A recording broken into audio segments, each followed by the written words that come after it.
Let's begin this morning with a word of prayer. Our Heavenly Father, please forgive our sins this day as we come to you in the name of Christ our Savior.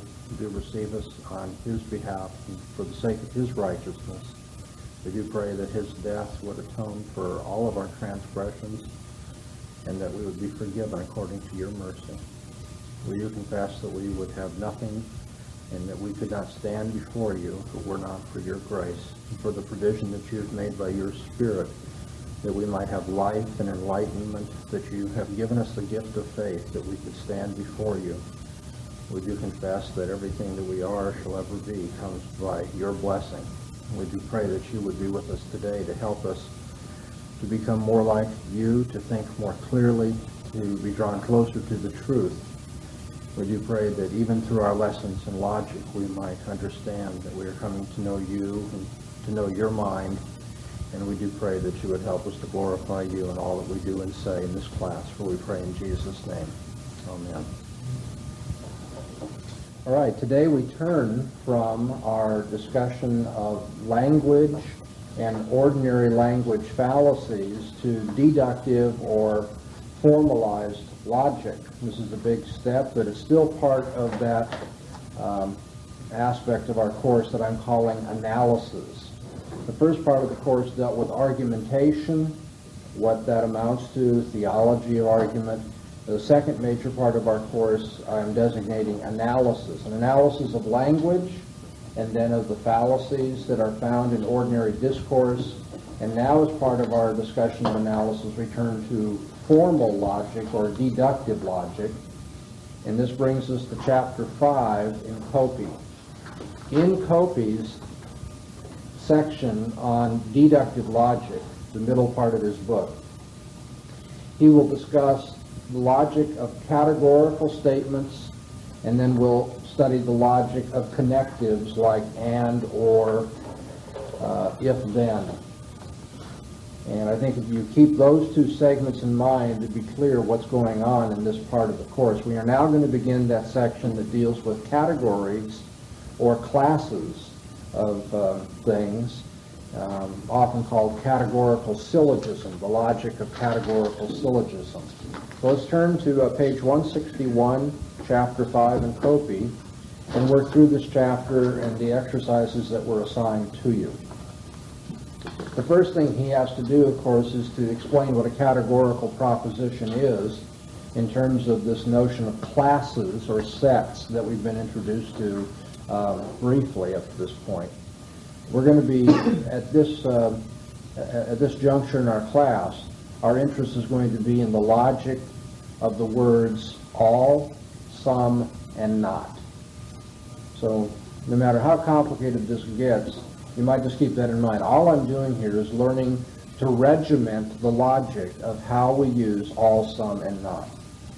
And this requires that we think in terms of objects in this world being part of classes. Okay, 5.1, categorical propositions and classes. Copy reminds us that a deductive argument is one whose premises are claimed to provide conclusive grounds for the truth of its conclusion. Okay, so to say that an argument is intended to be deductive is to say that it's supposed to offer conclusive grounds. Every deductive argument is either valid or invalid. You don't have strong or weak or varying degrees of them. You have valid or invalid. And when is it valid? It's valid if it's impossible for the premises to be true without the conclusion also being true. And everything else is invalid. Remember, it's impossible that you have true premises and a false conclusion. Impossible. So in a valid argument, the truth of the premises will mean that the conclusion is true as well. He tells us in the next paragraph that the study of syllogism, or what we call categorical syllogism, begins with the philosopher Aristotle. I think that's a good historical note for you in the footnote. When Aristotle wrote on what we now call logic, the book in which he wrote was entitled Organon, or, if you will, in English translation, instrument, the organ, the instrument. And so Aristotle saw logic as the instrument of thinking, the organ by which, or the instrument by which we can draw correct conclusions. Okay, page 162, categorical propositions. Categorical propositions are about classes, and they affirm or deny that a certain class that we'll call S is included in a class P, either in whole or in part. And although we're not going to be using the Venn diagrams, I will, for the purposes of reinforcing our lesson, do something akin to them. If I have a class of things, what is called an S's, whatever they may be. They can be seagulls, they can be sailing ships, they can be anything at all that can be identified as a separate class. And I say that all of the members of this class are also members of another class, then what I've done is I've included them in a larger class. So here we have S, and here we have P. You can visualize then, for those listening by tape, the S circle is completely inside the P circle. In that case, every S is a P as well. But now what if I have these circles intersect each other, so there's just partial overlap, and then we have this S circle on the left and this P circle on the right. There's this center section that is S and P both. In this case, some of the S's are P's. Make sense? If you've had advanced math, you know about set theory and inclusion and exclusion, I'm assuming. And that's all we're talking about here. A class is a collection of all objects that have some specified characteristic in common. And we're going to learn now to relate different classes. The classes of seagulls and sailing ships and soup cans, if you will. All the S's in the world. Of course, it doesn't have to begin with an S, but just to help you remember. A universal affirmative proposition is one that says all the S's are P's. It's universal because it talks about all the S's, and it's affirmative because it is positive. It's saying, yes, all of them are P's. On the other hand, a universal negative proposition says of all the S's that none of them are P's. So again, it's universal about the S's, but negative in what it's claiming. Not all S's P, or actually all are not P's. The particular affirmative proposition is one that is our second diagram on the board that has some overlap, but not complete overlap. And so some of the S's are P's. And you notice Copy tells us 2/3 of the way down on 163, the word some will mean at least one. It does not mean two or more. It means at least one. And then finally, we have particular negative propositions which do not talk about all of the S's, but some of them, at least one. And it's a denial that it's a denial that some are P. Comes out reading, some S is not P. Some S is not P. And you have some exercises then just to introduce us to this notion of universal and negative, universal in particular, affirmative and negative propositions and how they are to be classified. And so let's look at page 164. Identify the subject and predicate terms and name the form of each of the following propositions. All right, let's take number one. Some historians are extremely gifted writers whose works read like first-rate novels. What is the subject term? Historians. What is the predicate term? Extremely gifted writers whose works read like first-rate novels. Yeah, the fact that it's a long description doesn't change the fact that that's what the class is. The class of extremely gifted writers whose works read like first-rate novels. Okay, and then tell me what particular form this has. Particular affirmative. Particular affirmative, okay. Then number 2, no athletes who have ever accepted pay for participating in sports are amateurs. What is the subject? Athletes who have ever accepted pay for participating in sports. What's the predicate? Amateurs. And what's the form of the proposition? Universal negative. Correct, universal negative. Okay, number 5, some members of families that are rich and famous are not persons of either wealth or distinction. What is the subject? Members of families that are rich and famous. What's the predicate? Persons of either wealth or distinction. And the form? Particular negative. Particular negative, that's correct. And then number 6, some paintings produced by artists who are universally recognized as masters are not works of genuine merit that either are or deserve to be preserved in museums and made available to the public. What is the subject? Subject to be paintings produced by artists who are universally recognized as masters. And the predicate? Works of genuine merit that either are or deserve to be preserved in museums and made available to the public. And what's the form? Some S is not P or particular negative. Particular negative. Very good. Okay, let's see if we can get a little fancier about this now. 5.2 in Copy deals with quality, quantity, and distribution. He says the quality of a proposition is affirmative or negative according to whether class inclusion is affirmed or denied. So when you affirm, you've got the quality which is positive or affirmative, and when you deny, then you have a negative quality. As to quantity, he says in the next paragraph, the quantity of a proposition is universal or particular, according to whether the proposition refers to all members or only to some members of the class designated by the subject term. And in this regard, the quantifiers are the terms all, no, or none, and some, all, no, some. And do pick up this note at the end of the paragraph. The quantifier no serves to indicate the negative quality of the E proposition as well as the quantity, right?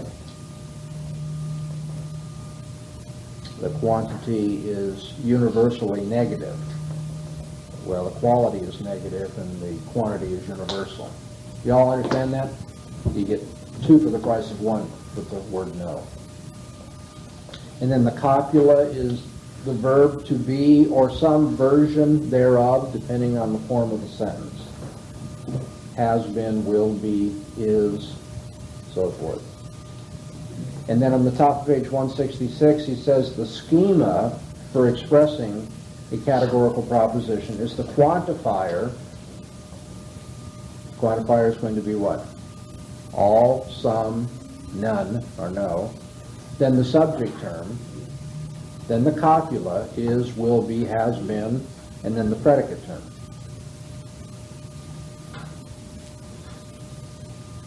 Halfway down the page, he refers to all S is P as an A proposition, and says that it refers to all members of the class designated by the subject term S. That should be real obvious to us. All the S's in the world or in the universe or in reality are referred to in an all S's P sentence. But it does not refer to all members of the class designated by the predicate P. Okay, let's just take all sailors are drunkards. Now, does that talk about every sailor there is? Is it universal about sailors? All sailors are drunkards? Yes. Does it tell us anything about all drunkards? No. We know that some drunkards are sailors, but we don't know about all drunkards. And so here we have a case where all the members are designated in the subject term, but not all the members of the predicate term are referred to. A proposition distributes a term if it refers to all members of the class designated by the term. So when I say all sailors are drunkards, my sentence distributes the term sailor because it's universal, does not distribute the term drunkard because it doesn't tell us about every member of the class of drunkards. Okay, let's go from A to the E proposition. The E proposition is the universal negative. E propositions distribute both their subject predicate terms. That should be easy enough to see. If I can put it on the board here, we have two circles without any overlap or touch between them. So we're not including the two classes in each other, nor are we saying that there's partial inclusion between the two.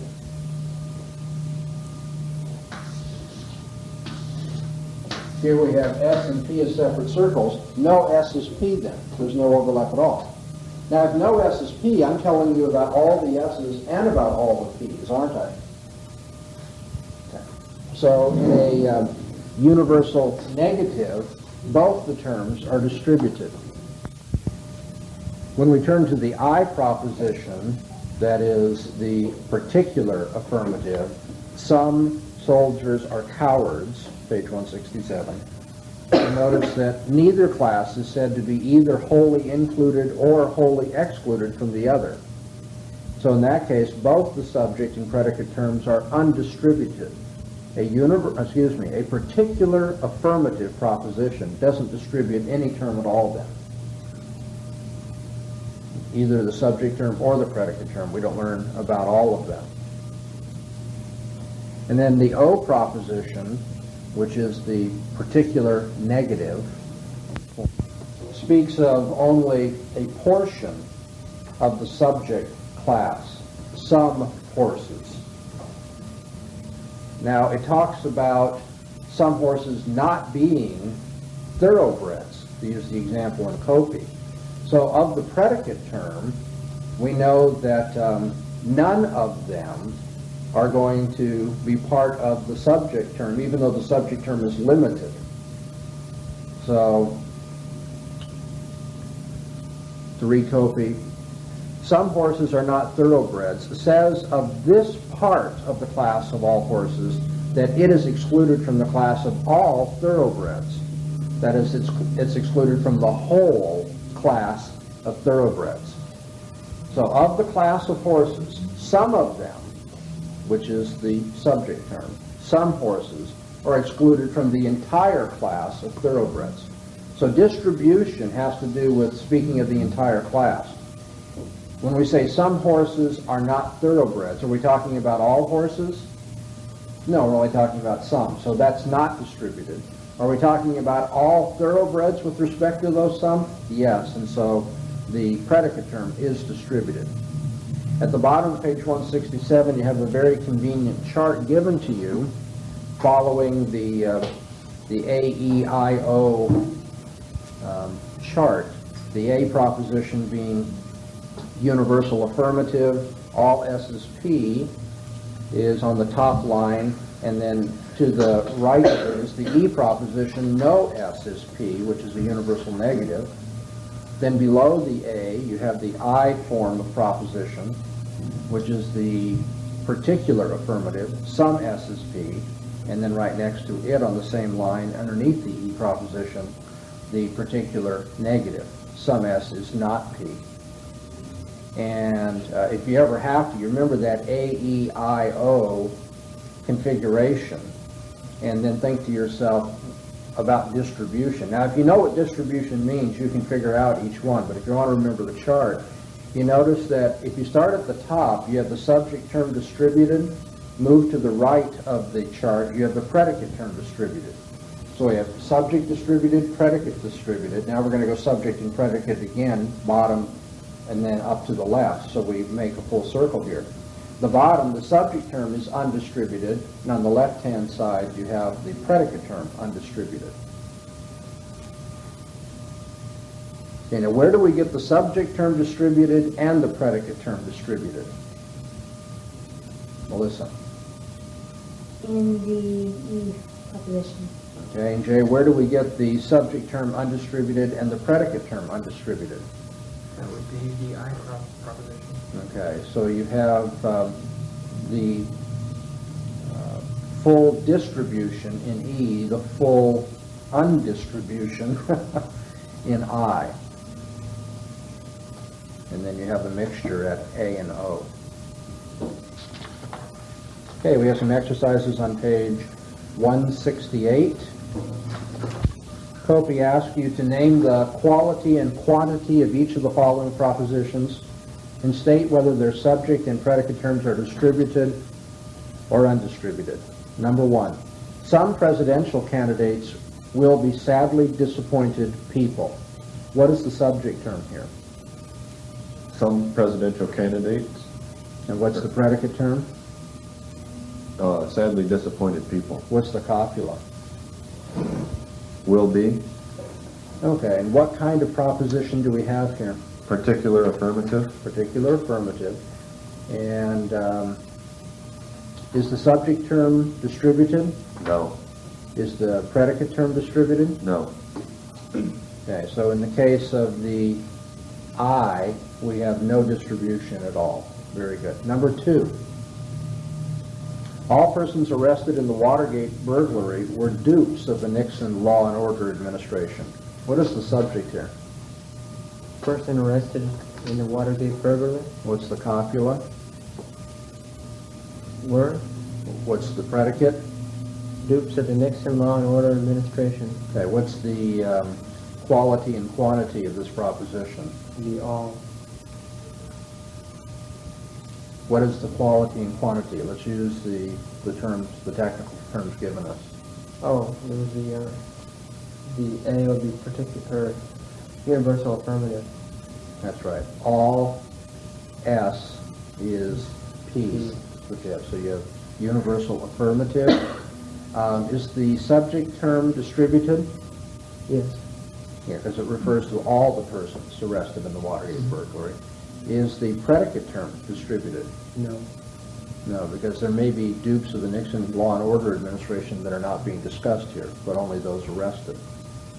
Okay, that's good. Let's look at number 5. No leader of the feminist movement is a major business executive. What is the subject? Leader of the feminist movement. What is the quality? The quality is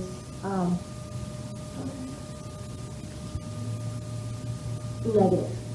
What's the quantity? Universal What's the copula? is And what is the predicate? predicate is a major business executive. Okay. Is the subject term distributed? Yes. It is, because every one of the subject class is referred to with the no. Is the predicate term distributed? Yes. The predicate term is distributed Mm-hmm. because we have here a universal negative. Yes. Okay, so you have full distribution, remember, up in that corner, the A, E, I, O chart, the E section, you have full distribution. That's the easiest one to remember. Okay, and then number 6, all hardline advocates of law and order at any cost are people who will be remembered, if at all, only for having failed to understand the major social pressures of the late 20th century. What is the predicate term here? People who will be remembered, if at all, only for having failed to understand the major social pressures of the late 20th century. It's a long description, but you're right. That is the predicate term or the class that is named. What is the copula? Are R. Okay. And then what is the subject term? hardline advocates of law and order at any cost. What is the quantity of this proposition? It's all. It's universal. It's universal. Affirmative. And quality It's affirmative. is affirmative, right. Okay, I just want to make sure we distinguish those two. The all is the quantity, and the affirmative is that it's actually positive about this. All hardline advocates are people who will be remembered. Okay, let's talk about distribution here. Is the subject term distributed? Yes. Subject term. Is the predicate term distributed? No, it is not. Okay, so we all understand distribution? Is that clear? And then we're going to move on to the square of opposition. In section 5.3, when Copey turns to the traditional square of opposition, he does so that we can learn about immediate inferences that can be made from certain statements. If you want to jump to the point of this section, you turn to page 172, and it gives you a chart of the A, E, I, O propositions. First of all, if they are true, and then the second four, if they are false. He tells you what you can immediately infer. And we're going to see why you can immediately infer certain things in the course of this section. Copy tells us on page 168, certain important truth relations are correlated with the various kinds of opposition between A, E, I, and O categorical propositions. First of all, he talks about contradictories. Two propositions are contradictories if one is the denial or negation of the other, in which case they cannot both be true and they cannot both be false. Okay? All judges are lawyers, some judges are not lawyers. The A and O propositions cannot both be true and cannot both be false. And so they are contradictory. Everyone understand what a contradictory statement is? You can't have both true and both false. Now the reason why I'm making sure you have that in your mind is because a lot of people in ordinary discourse talk about contraries and contradictories in a real kind of imprecise fashion. And so now, if we're going to use the technical jargon of logic, on page 169 he says, two propositions are said to be contraries, not contradictories, contraries, if they cannot both be true, although they might both be false. They cannot both be true, but they might both be false. And he gives us as an example of contraries, A and E propositions. All poets are idlers, no poets are idlers. Now, can't have it both ways, can you? They cannot both be true. But is it possible that both would be false? Yeah, it's possible that both of those are false. Can someone explain to me why? Some poets might be idlers. Some poets might be idlers, and so no poets are idlers is false, and all poets are idlers is false. So here we have all, none, some. Remember I told you this is all about all, none, and some, or all, some, and not, however you want to put it. Very good. Now, a qualification has to be made. Kofi says it's obvious that this claim that A and E propositions are contraries is not correct if either the A or the E proposition is a necessary truth. Another way of speaking of necessary truth is logical truth or mathematical truth. A necessary truth is explained in the next sentence. If a proposition is necessarily true, that is, cannot possibly be false, then it cannot have a contrary, because propositions that are contraries can both be false. So let's back up. What is a necessary truth? One that's impossible to be false. If it's necessarily true, it's impossible that it be false. Now, in the case of contraries, both can be false. So if we're dealing with a necessary truth, which cannot be false, then it cannot have a contrary, can it? Because a contrary means it could be false. And by calling it a necessary truth, you're saying it cannot be false. Have I confused you? I hope not. It should be rather clear that if something's to be a contrary, it could be false, and that excludes then any necessary truths. A proposition that is neither necessarily true nor necessarily false is said to be contingent. A proposition that's neither necessarily true or false. So it's not a necessary truth or a falsity. It's contingent. In the case of contingent propositions, A and E are contraries. So we say A and E are contraries provided they are contingent truths, not necessary truths. Everyone follow that? We're just making a slight qualification about saying A and E are contraries. They're contraries only if they are contingent truths. Now he discusses subcontraries at the bottom of page 169. Propositions are subcontraries if they cannot both be false, although they might both be true. In the case of contraries, they cannot both be true, but both can be false. In the case of subcontraries, they cannot both be false, though they might both be true. So you have the opposite situation. Both can't be true up on the A and E line. Both cannot be false on the I and O line of our little four-cornered chart of propositions. But then a qualification has to be made here too. On the page 170, it says it's obvious that this claim that I and O propositions are subcontraries. To call them subcontraries is to say they cannot both be false. One of them's got to be true. That is not the case if either the I or the O proposition is necessarily false. For if a proposition is necessarily false, that is, cannot possibly be true, it cannot have a subcontrary, because propositions that are subcontraries can both be true. So, on the top line, to review for you, A and E can both be false. On the bottom line, I and O can both be true.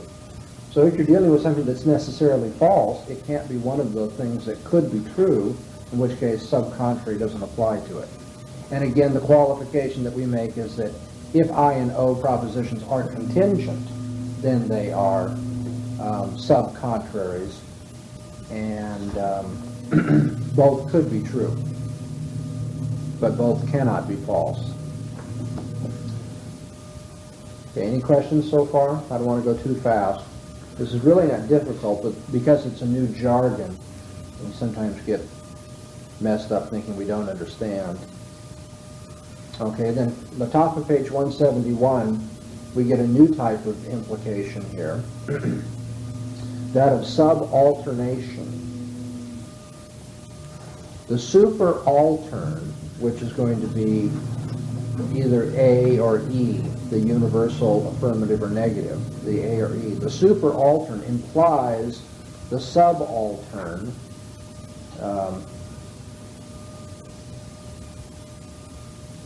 so that you can deduce an I, some SSP, from an A, all SSP. If all SSP, then obviously some SSP. And if no SSP, then it's obvious that some S is not P. So that is subalternation. Subalternation. You cannot go the opposite direction, though. Clearly, you can't move from some SSP to all SSP. So superalteration, moving from the particular to the universal, is not valid. However, you can immediately infer the subaltern from the superaltern. And then all of this is summarized very nicely for you in the square of opposition found in the middle of page 171. 171. I think it would be helpful if we went through here and wrote down, in the case of these terms, what they are going to mean to each other. I think if that were right there in the chart, it would be helpful to you. So let's begin with contradictory, going back to page 168. He says two propositions are contradictory. If one is the denial or negation of the other, they cannot both be true and cannot both be false. So in the very middle of the square, where you have the lines of contradiction, they cannot both be true, cannot both be false. Then the contraries, which are the top line of the square of opposition, remember it's defined for us on page 169. Here he says they cannot both be true, although they might both be false. Cannot both be true, but might both be false. And I don't know if there's going to be enough room or if you want to clutter up your diagram, but do remember the qualification, provided they are contingent truths. Provided they are contingent truths. Now, with respect to the subcontraries, the I-O line on the bottom of the chart, we have that defined on page 169. They cannot both be false, although they might both be true. You can't have both of those false, but you might have both of them true. And again, the qualification has to be made that we're here dealing with contingent truths. And then finally, we have the implication of subalternation, where we say that the implication follows from the superaltern to the subaltern. So, if you will, running down the chart from A to I and from E to O, we do have a direct implication. A implies I, O implies, E implies O. Okay, now on 2/3 down the page on 171, Copey explains, where a conclusion is drawn from only one premise, there is no mediation. When we talk about syllogisms in a little while, we'll have two premises and a conclusion, premise one, premise two, conclusion, and it's thought that the first premise is mediated through the second to the conclusion. But where a conclusion is drawn from only one premise, there is no mediating premise, no premise two, the inference is said to be immediate. Okay, so all of this has just been a way of introducing us to the immediate inferences that can be drawn from the categorical propositions universal affirmative, universal negative, particular affirmative, and particular negative. If you look at the form of the proposition, regardless of the content, S's and P's, then you can draw certain immediate inferences, which are now listed for us on page 172. A, E, I, and O, if they are true, you can draw the immediate inferences that are listed. In the case of all S is P, you know that no S is P is false, some S is P is true, some S is not P is false. And then the next line, from the E proposition, no S is P.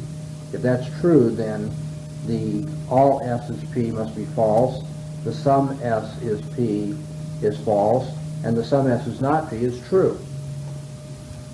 Given the I proposition, which is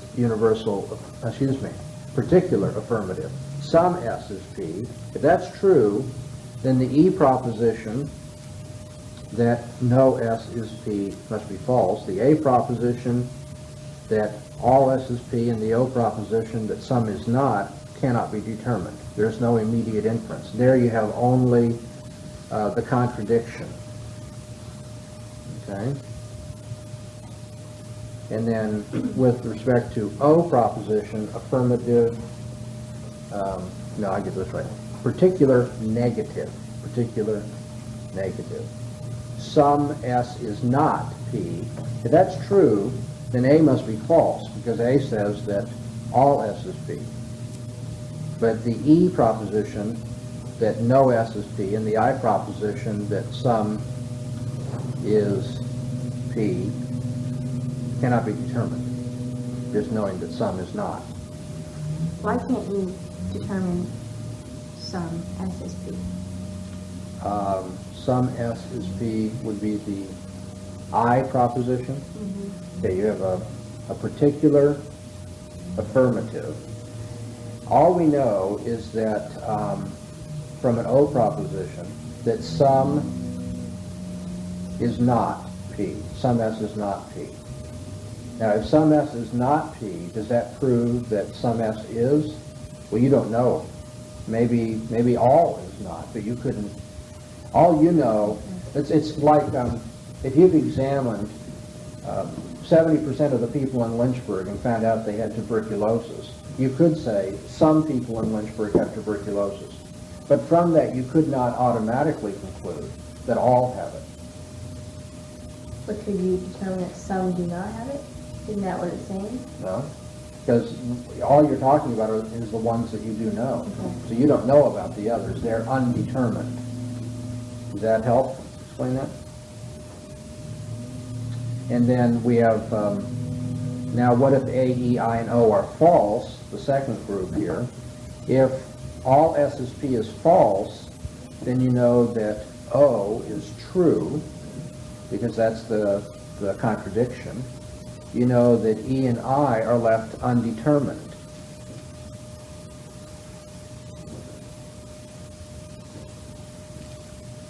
So that's interesting. Notice that in the top four, if the A proposition is true, you can tell about E, I, and O whether they are true or false. But if the A proposition is false, you can only tell about the O proposition that it's true, and the other two are left undetermined.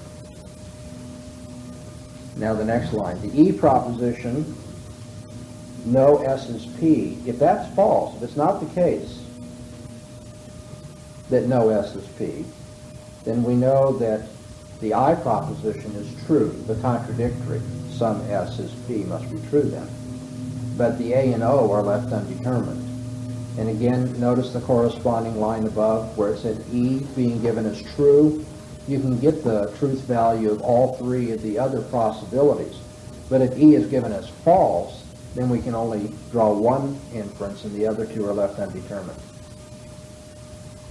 Okay, now I want you to compare lines 3 and 4 in the top four. You notice how two are left undetermined? If you compare lines 7 and 8, all are determinable. So you have the reverse of what we've just gone over. What is left undetermined has a lot to do with whether you are dealing with a true or a false proposition. Was that clear to everybody what I'm talking about? If you compare lines 3 and 4 to lines 7 and 8, you notice that in lines 3 and 4, two of the other corners of the square of opposition are left undetermined. But if you know that I and O are false, then you can determine every other corner whether it's true or false. Then the exercises on page 172 present some challenge to us. What can be inferred about the truth or falsehood of the remaining propositions in each of the following sets? 1, if we assume the first to be true. 2nd, if we assume it to be false. Okay, let's look at number 1, and let's begin with the second part of the exercise. If we assume it to be false, that is, if the first proposition is assumed to be false, that is A, all successful executives are intelligent people. I'm going to go slowly here. Now, this is what you take for granted. That's false. It is not the case that all successful executives are intelligent people. If we go slowly, tell me first of all, what is the form of that proposition? It's an A proposition. Okay, that's an A proposition, and we're taking it for granted that it is false. Now, let's go through the other three and see what we can conclude. B, no successful executives are intelligent people. Now, what is the form of that proposition, that no successful executives are intelligent people? That's an E form. That's an E form. Very good. Now, if the A form is false, what can we say about the E form? It's undetermined. It's undetermined. So we're not able to tell with respect to B if it's true or false. If it's not true that all successful executives are intelligent, we don't know whether it's the case that no successful executives are intelligent. Now, let's go to C. Now we find the proposition, some successful executives are intelligent people. Some S R P. Now, what's that form called? Some S R P. It's an I proposition. That's an I proposition. And if we know that the A form is false, what can we say about the I form? That the I form is undetermined? Is undetermined, right. If it's not true that all successful executives are intelligent, that leaves open that maybe some are. Okay. Now, because we have the content there, in some ways you can almost intuit this. If somebody says, it's not true that all are intelligent, you can say, well, okay, but then maybe some are. So the proposition that some are is left undetermined. That's a possibility. Okay, now D. Some successful executives are not intelligent people. If you know that it's not true, that all successful executives are intelligent, what can you say about the proposition that some successful executives are not intelligent? It's true. It's true. By what type of inference?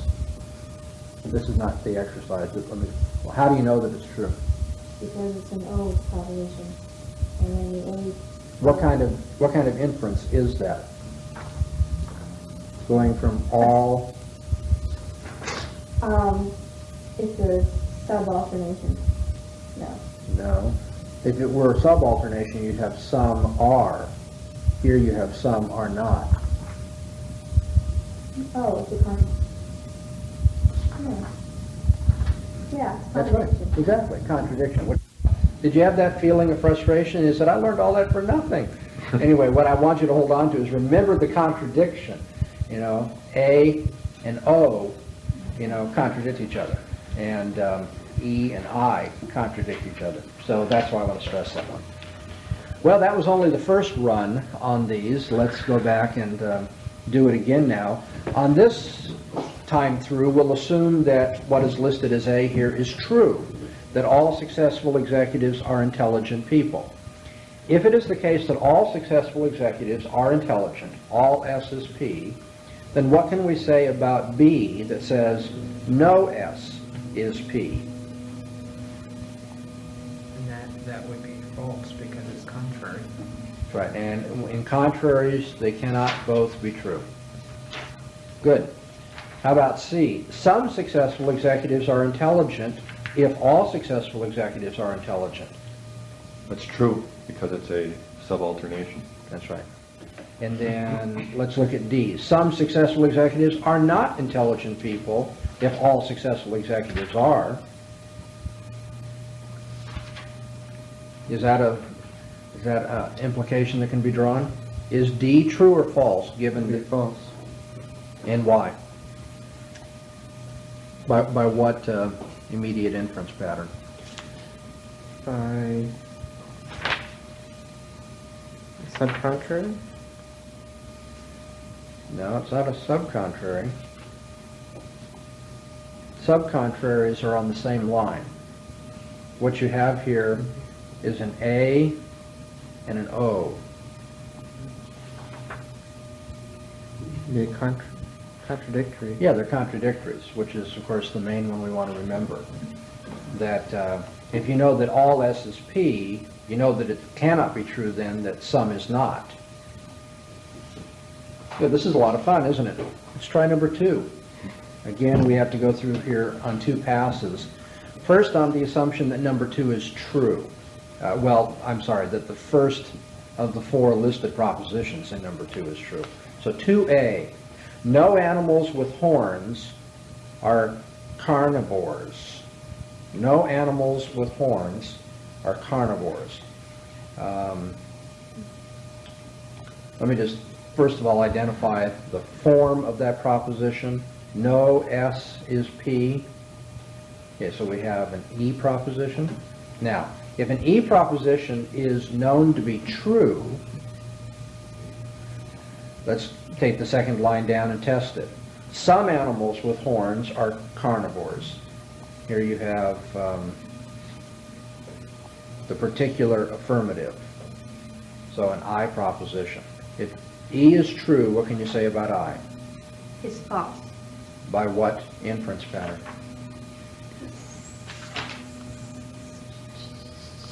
Contradictory. Contradictory. Darn.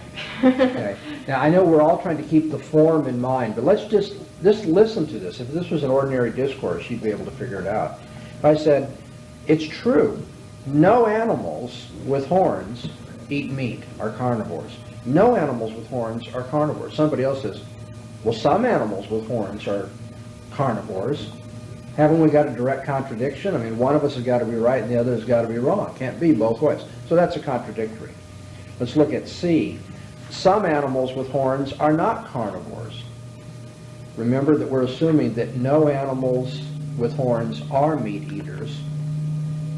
None of them with horns are. What can we say about the proposition that some with horns are not? And that would be true, because it follows directly from the fact that none of them are. If none of them are, And some of them are. then some of them are not. C says some S is not P. You have the particular negative, which is an O proposition, and we're assuming that the A proposition is true. Well, it's an E proposition. I'm sorry, thank you for correcting me. We're assuming that the E form of that is true. And so if E is true, then O is, O follows by subalternation. oh good, I thought you said false. It follows by subalternation, exactly right. Now let's look at D. All animals with horns are carnivores. What can we say about that if we assume that no animals with horns are carnivores? It's false, because it's a contrary. That's right, it's contrary. They cannot both be true.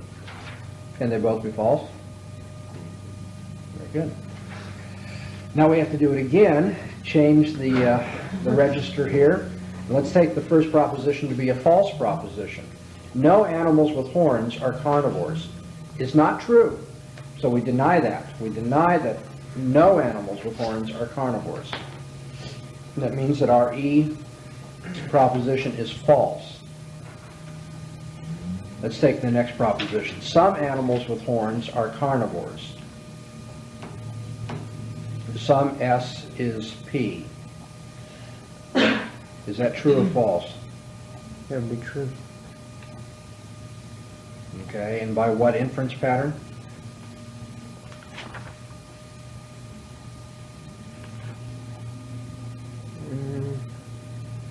So in the true case, it would be subalternation. No. Let's begin with the A in our illustration. We know that it's false that no animals with horns are carnivores. Now, what kind of proposition is no S is P? No S is Be an P E. is an E. And then the one we're testing is some animals with horns are carnivores. Which is an I. That's an I. Now, what do we know about E and I propositions? They are Contrary. Or contradictory. They are contradictory. Yeah, we have to get that right. Now, if they're contradictory, if you know that one is false, the other must be True. true. Okay, so B is going to be true given, I'm looking at the illustrations. B in the illustration must be true if A in the illustration is false. Let's look at number C now. Some animals with horns are not carnivores. Here you have some S is not P. You have the particular negative, which is an O proposition. Now, if we know that the E proposition is false, what do we know about the O proposition? It's undetermined. It's a subalternation. Now, can we see this? Can we see this from just an intuitive grasp of it? Somebody says no animals with horns eat meat. You say, well, that's false. Oh, well then I guess some animals with horns don't eat meat. So, well, we don't know that either. I mean, you can't determine that just from the denial of the universal negative. And then finally, the D in our illustrations, all animals with horns are carnivores. What can we say about that if we assume that it's false that no animals with horns are carnivores? It would be undetermined because it likewise can be false. Wait, if you say that all are not, doesn't it say that that all are? They're contraries, so they can both be false. They could both be false, exactly. Because if somebody says all, somebody says none, there's also the possibility of some. And since some exists as a possibility, then you can't go from the negation of one of the alls to the other universal.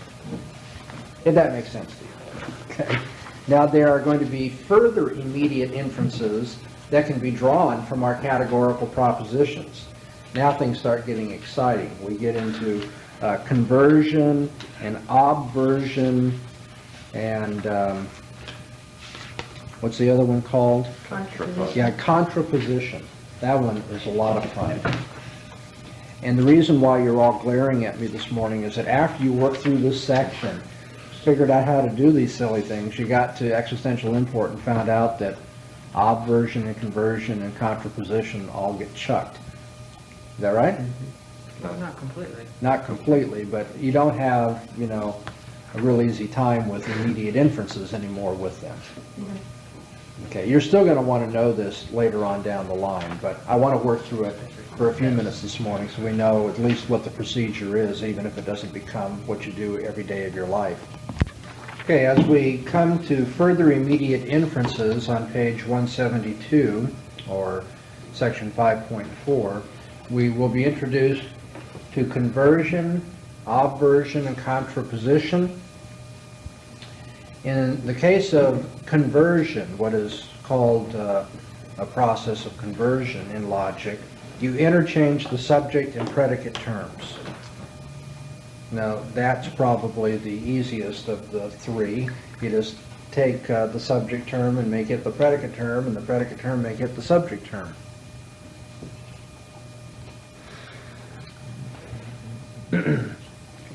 And certain immediate inferences can be drawn then when we use conversion as our process. These are listed for us at the bottom of page 173.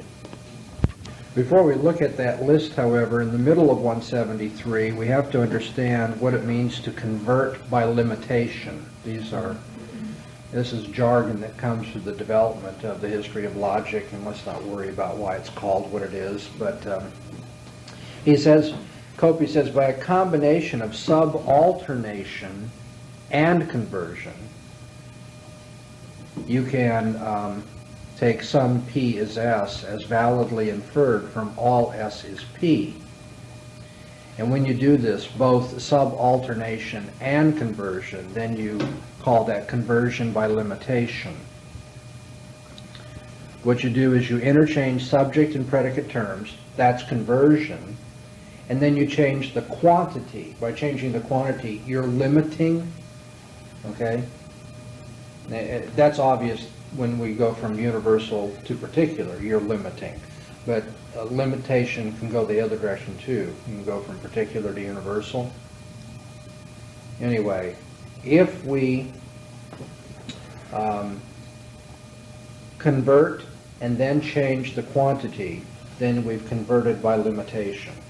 And so notice at the bottom of page 173, taking all S is P, we can, by limitation, infer some P is S. You can almost tell that intuitively, I think.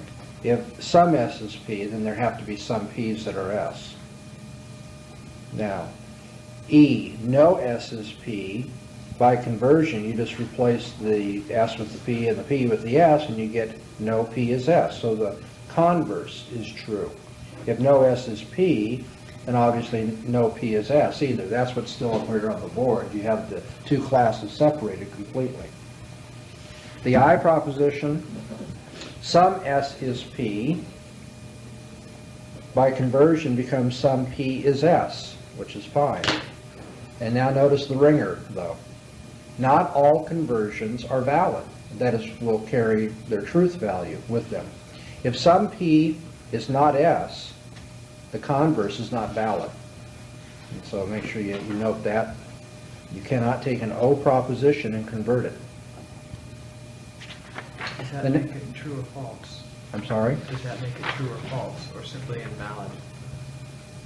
It means that if you go from an O proposition to its conversion, you do not have a valid inference, and so that leaves it undetermined.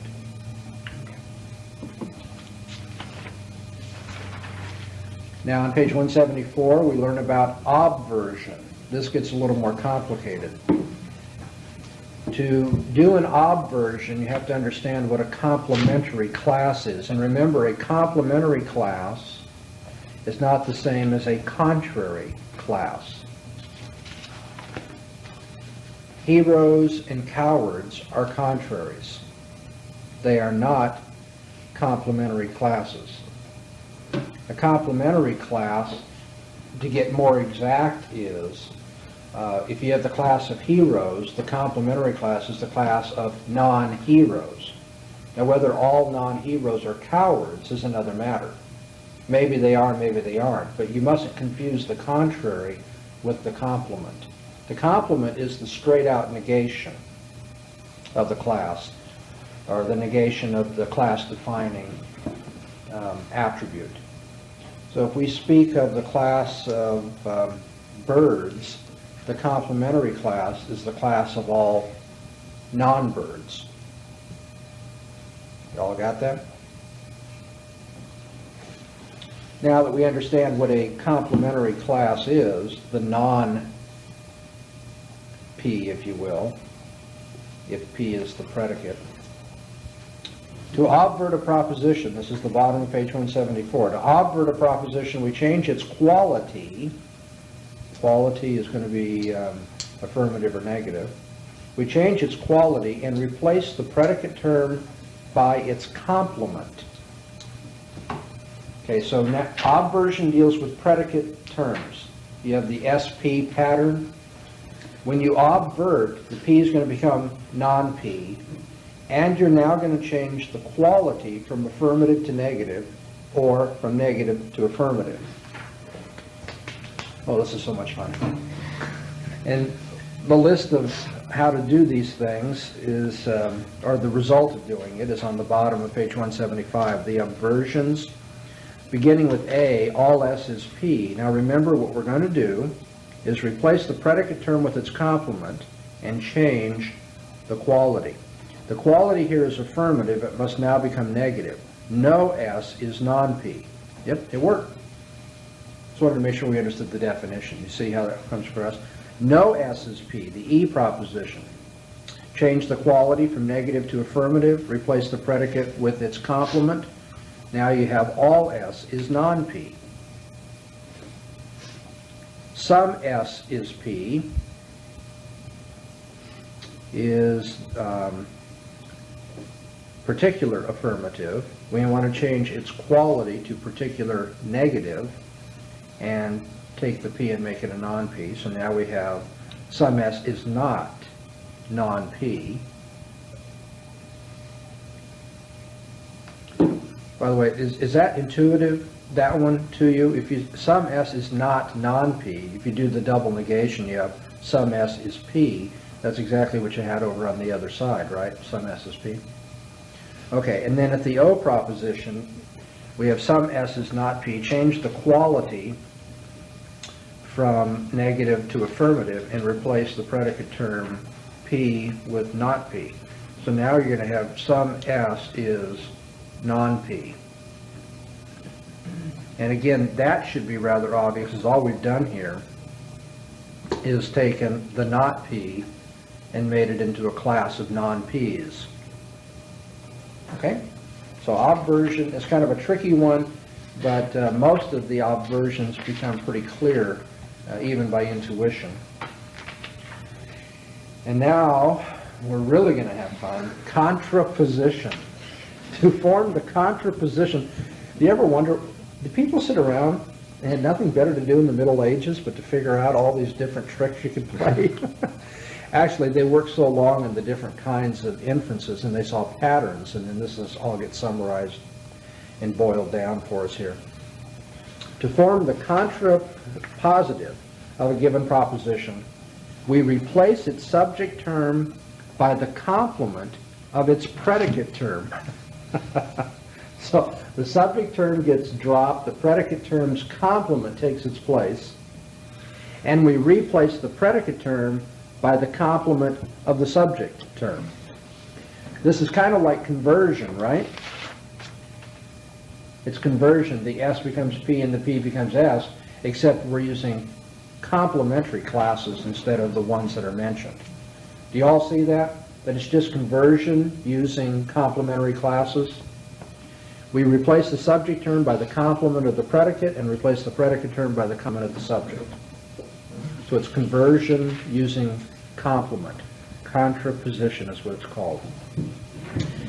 And we have to observe limitation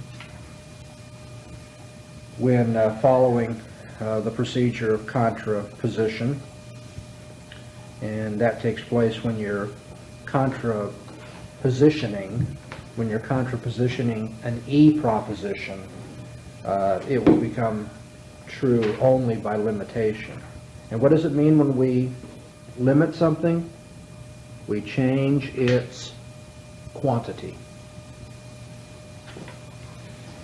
So on the chart that you find 2/3 of the way down, page 177, look at E. In the case of E, you have no S as P. That's universal. Now we're going to want to change its quantity by limitation, so it's going to have to become some.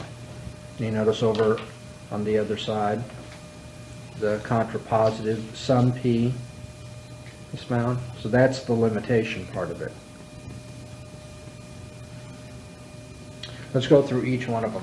A, all S is P. Okay, S becomes non-P, P becomes non-S.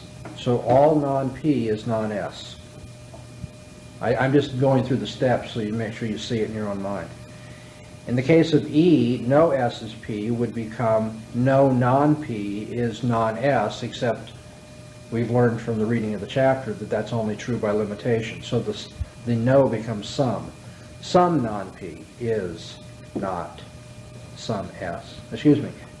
Some non-P is not some S. We have to change it from universal to particular.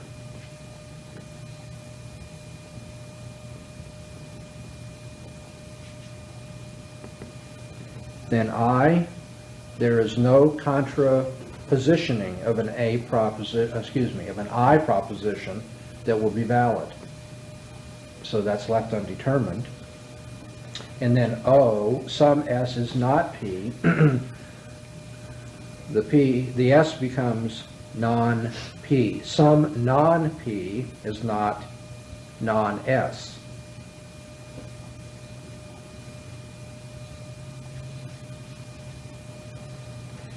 And you'll notice this very nice paragraph following. It's such a relief. He says, there are many other types of immediate inference. You're going, no, I don't want to learn more of these. These are crazy. He says there are many other types that have been classified and given special names, but since they involve no new principles, we shall not discuss them here. When he says they involve no new principles, every one of the other ones becomes some kind of recursive use of the three that you already have. Some combination of these, and then a new name's given to it. Okay, so let's go to our exercises now on page 178. Okay, in exercise Roman numeral 1, we are to state the converses of the following propositions, indicate which of them are equivalent to the given propositions. And where the exercise asks for us to determine whether it is equivalent, he is referring to logical equivalence. And they are logically equivalent. The chart shows us all the logical equivalences except on those lines that say not valid. If the contrapositive of the I proposition is not valid, then the contrapositive is not logically equivalent to the I proposition you began with. So that's just a different way of speaking. And we're going to take as our exercise, no people who are considerate of others are reckless drivers who pay no attention to traffic regulations. Let's do this slowly. What is the subject in this proposition? People who are considerate of others. What is the predicate? Reckless drivers who pay no attention to traffic regulations. Okay, and then what's the form of this proposition? It's a E. Which is universal negative. Right. Okay, now, conversion involves, just by review here, interchanging subject and predicate terms. So let's see if you can interchange the subject and predicate terms now. Okay. No reckless drivers who pay no attention to traffic regulations are people who are considerate. Very good. That's the conversion. And is that logically equivalent? Yes. Yes, it is. Good. Let's go to the next set of exercises, which calls for us to do an obversion. In the case of obversion, just to review the chapter, we change the quality and then replace the predicate term by its complement. The predicate term is affected only, and the quality. So, taking number 1 in the section of Roman numeral 2, some college athletes are professionals. We want to change the quality and replace the predicate term with its complement. What would that give us then? Some college athletes are not non-professionals. Sounds right to me. Everybody get the same thing? Change the quality from some are to some are not. And we change the predicate term to its complement, non-professionals. So some college athletes are not non-professionals. And is that logically equivalent? Yes. Correct. It is logically equivalent. It'd be easier just to remember which two are not and which two have limitations on them. But for right now, we'll just use the charts. And then number 3, state the contrapositive of the following propositions. We're only going to do number 1. All journalists are pessimists. To get the contrapositive, we replace subject and predicate terms. That's like conversion. And we replace them with their complements. So let's do that. All non-pessimists are non-journalists. And is that logically equivalent? Yes. That's right. And then I also wanted you to do number 6, Roman numeral 6, beginning with the assumption that some saints were martyrs. Beginning with the assumption that that is true, what may be inferred about the truth or falsehood of the following propositions?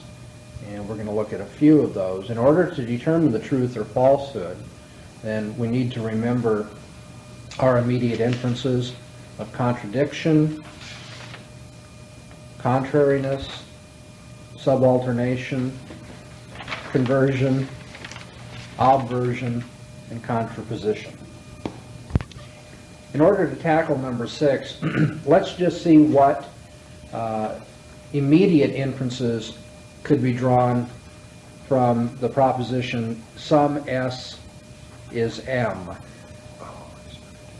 We use S and M for saint and martyr. Some S is M. And the immediate inferences that we're familiar with are contradiction, contrary, subalternation. Here there is no subalternation because you're already in the particular, you're on the bottom line. And we know superalteration is not, or alternation is not allowed. So you have 2 there, contradictory. What's the contradictory of some S is M? That's going to be all, or no S is M. Okay, so let's make a list of true and false inferences. If some S is M, then we know that it's false that no S is M.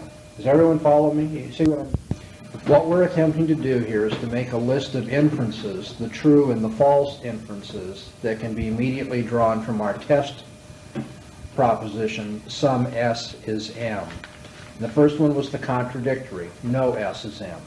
Now we have, because this is a particular proposition, we have to deal with subcontrary, not contrary.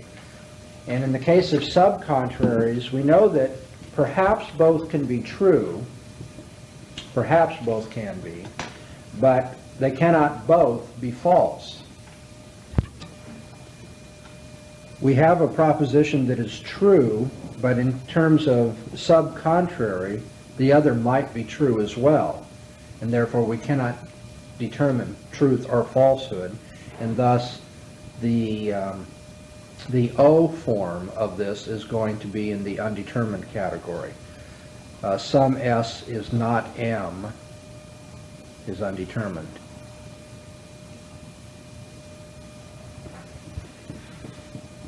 Okay, and then as we've already said, subalternation doesn't apply here. So we've covered contradiction, subcontrary, subalternation. Let's do conversion now. If some S is M, the conversion of that is going to be some M is S. Is that a legitimate, is that logically equivalent?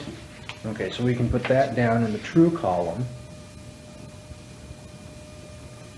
Some M is S. Obviously, if some saints are martyrs, some martyrs are saints. Now the obversion, where the predicate term gets replaced by its complement, so we're going to have non-M's, non-martyrs, and we're going to change the quality from affirmative to negative. So the obversion will become some saints are not non-martyrs. We know that that is true, so we'll put it down as some S is not non-M. And then finally, contraposition is not going to help us here because we know that the contraposition of an I proposition, some S is M, will not be valid. So we get no help from that. What about taking the obverse of some M as S? Well, now you're going to start a new thing. I'm only trying to do the immediate inferences on some S is M. Some saints are martyrs, and I'm just taking it step by step. What we know thus far, without applying our procedures twice, we just make one run through all the different immediate inferences. We can make an immediate inference about contradiction, subcontrariness left undetermined, subalternation doesn't apply. Conversion helps. Obversion, we can get something, we can't get anything from contrapositive or contraposition. Okay? And now we have to go through and look at the test cases. If they don't fall into any of the ones we've looked at, then we have to start testing some other ones to see if we can make them logically equivalent. Okay, let's look at number one. What can we say about all saints were martyrs if what we know is that some saints were martyrs? Okay, all saints were martyrs would be the superalternation, and you can't do that, so that would be undetermined. Yeah, very good procedure. You notice the relationship is that of superalternation, and we've already learned that superalternation may not be logically valid. And again, notice the intuitive connection here. If somebody says some saints were martyrs, and another person says, oh, then I guess all were martyrs, you'd say, wait a minute, that doesn't follow. Well, you can't tell if all were just because some were. So in that one, you should be able just to almost think about the relationship as you could understand it from your knowledge of English usage. Okay, number two. Some non-martyrs were not non-saints. Number two is undetermined, because if you take the contrapositive of some non-martyrs were not non-saints, you would end up with some saints were not martyrs. Okay, let's go slow here for everyone, including the instructor, to follow here. Okay. You're going to take the contrapositive of number two. Right. Okay, now why are you working from the test proposition rather than from the one you know to be true? Because I find that that's easier. I don't know why I did it. But For testing, you found that to be easier. Well, Yeah. let's see if it works out. Now, you're telling me take the contrapositive of the test proposition. right.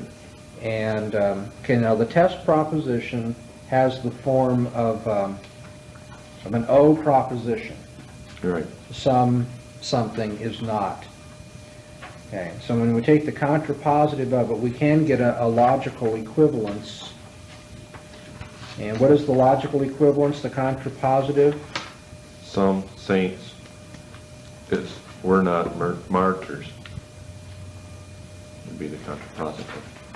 Because all we're doing here is changing subject and predicate and using complement terms. And so you have some saints were not martyrs. And if you look on your little chart that we made before, Yes?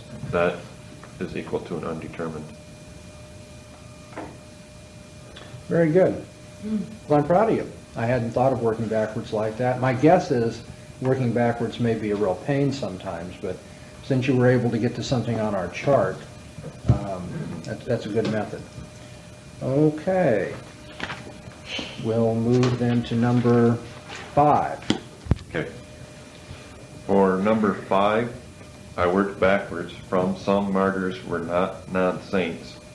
I took the aversion of that, which would be some martyrs were saints, and we find that in our chart under true, so that's a true statement. Yeah, the chart that we worked out of the immediate inferences to be drawn from our test proposition, or from the one we took to be true. The exercise begins with some martyrs, I'll get it right, some saints were martyrs. And then we found an immediate inference. That means some martyrs are saints. And now if you do an obversion on that, you have to put the negative in there. It's going to become some martyrs are not, and you have to use the complementary term non-saints. And that's what the exercise calls for. So we know that 5 is true, first by applying conversion, then by applying obversion. And Pete was able to figure that out, as you see, take a shortcut by working backwards from what he was testing, and then seeing if doing one of the immediate inferences on the test statement gave him agreement with one of the propositions that we already had inferred from the one we took to be true. I don't want to confuse you here. By working backwards, he found agreement with what was on our initial chart of immediate inferences. Okay, the next one we want to look at is number 6. No martyrs were non-saints. What I did is I took the number 6, no martyrs were non-saints, and the logical equivalent through obversion is all martyrs were saints. Okay, the first step is you performed an obversion on the test premise and came up with all martyrs were saints. Correct. So far, so good. Now, if we look over in our true column, we see the phrase some martyrs were saints. And we can look at that and see that the all martyrs were saints is the superalternation of what we know to be true. And therefore it would be undetermined. Okay, just so it's clear to those on listening by tape, our baseline premise, some saints were martyrs, is logically equivalent by conversion to some martyrs were saints. And so now the question is, can we get from some martyrs were saints through one of our inference patterns to what number 6 states, no martyrs were non-saints.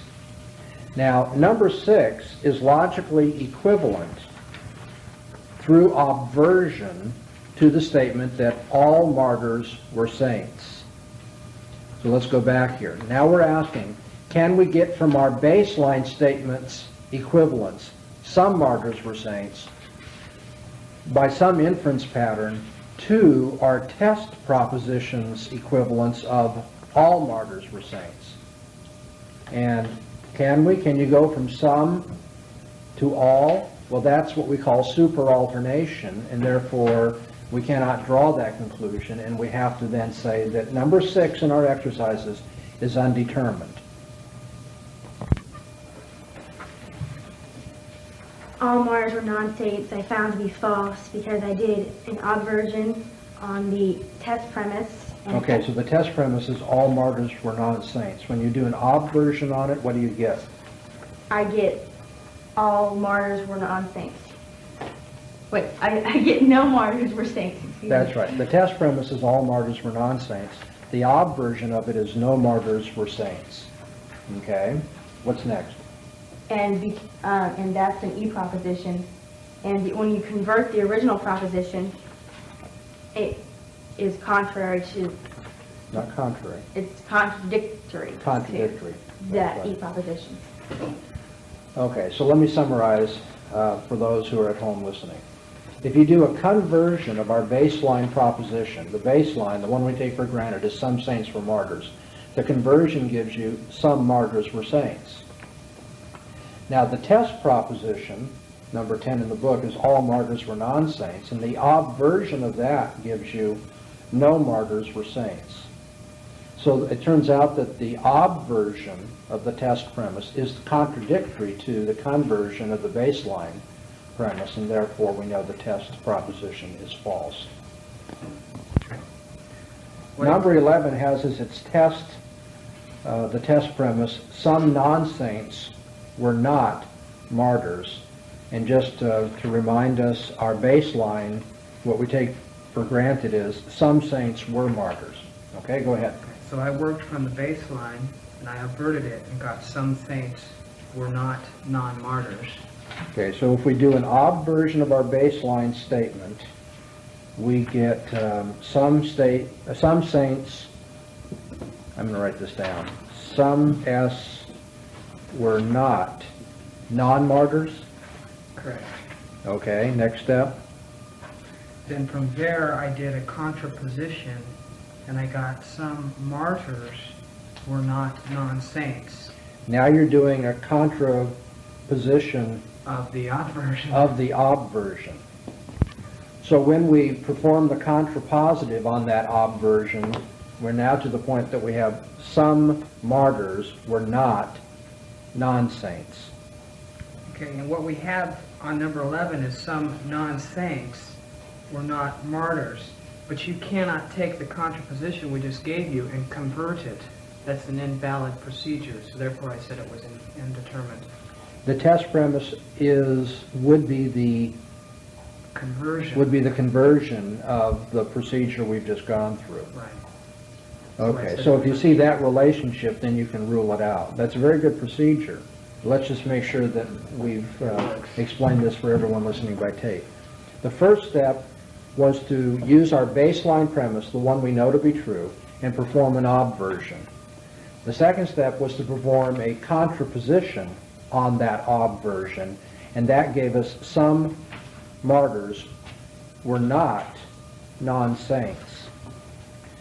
The test premise is some non-saints were not martyrs, which would be, and therefore the only way we could get from the test statement, some non-saints were not martyrs, to the logical equivalent of our baseline premise that some martyrs were not non-saints would be by conversion. And yet we have learned that the conversion of a O-form statement is not logically equivalent to the statement itself. And so since the only way to get from the test statement to what is logically equivalent to the baseline statement is through an invalid procedure, then we have to rule this out as, is it false or undetermined? I put undetermined. Yeah, it would be You don't know whether it's undetermined. false or true. Yeah, since it would be an invalid inference, we cannot say that it's, that what we're inferring to is necessarily true.